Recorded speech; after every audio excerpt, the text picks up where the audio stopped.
I'll show you how effective cleaning with vinegar is. This brass nut is completely seized and everything's rusted.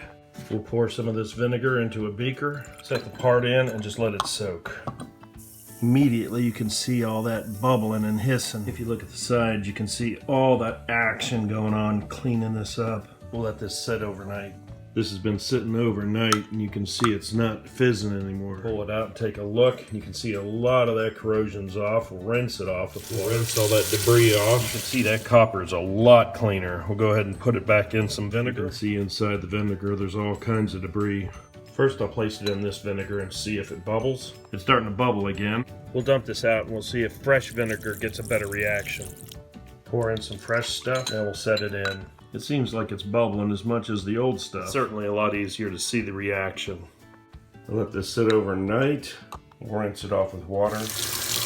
The brass nut is very clean. I was expecting the steel to be a little cleaner. I tried to open it up with pliers and still not moving. Pliers just kind of scrape the brass. The bottom's been soaked, but the top hasn't. I'll try it with a wire wheel.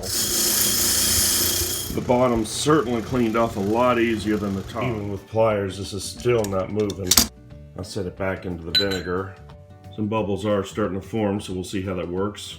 24 hours, let's take another look at this. We'll put some wrenches on it and see if it'll move. Cranked down there pretty good and it's still not moving.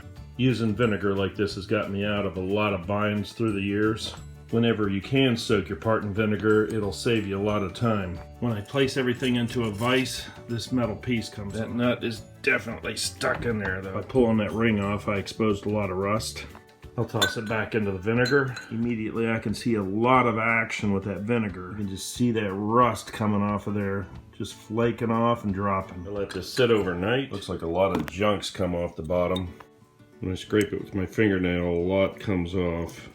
The threads are still stuck, it still won't move. I'll really crush the tube in there. When I crushed the tube, it also bent this brass nut as well. Even though I wasn't able to get the nut off this time, you can see that it cleaned it a lot and it has gotten me out of a lot of issues. I'll crush everything down and break off the brass so I can recycle it. Just melt it down for another project.